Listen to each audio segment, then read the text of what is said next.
of course, is very, very proud of their Jewish heritage. And I think it's even more important to always remember who we are and where we came from. And that's why this organization is so important for all of the work that you do, not only for the community, but also making sure we understand our Jewish heritage.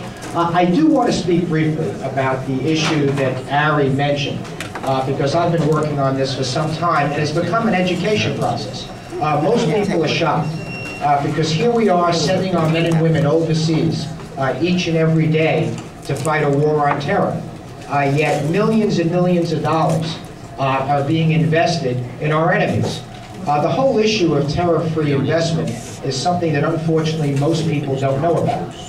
First of all, in the way of background, there's 4 nations, and I think everyone knows probably what those nations are, that are presently on the State Department's watch list. They're Iran, Sudan, North Korea, and Syria. And one of the things, as Ari mentioned, that I did earlier in the year, I took a look at the New York State Pension Fund, which is the second largest in the United States at over $150 billion. And of that $150 billion, we have over $12 billion invested in companies that are invested in our enemies. When you ask the question what we could do here stateside to help fight the war on terror, it's making sure that these companies aren't investing in our enemy. Certainly, you know, the state of Israel is at stake here, because over $10.5 billion of that pension fund is invested in Iran.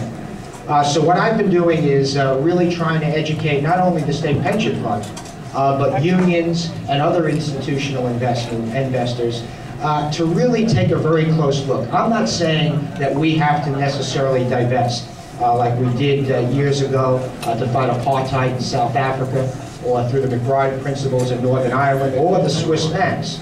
But I think what we do need to do is send a message loud and clear to many of these companies, some of them actually based here in the United States, like Coca-Cola, ConocoPhillips, international companies like Shell Oil, that we're not going to stand for the fact that they're investing in our enemies. So I want to thank you for what you're doing, because you raise issues like that and really raise our awareness how we could be better Jews. So thank you all very, very much.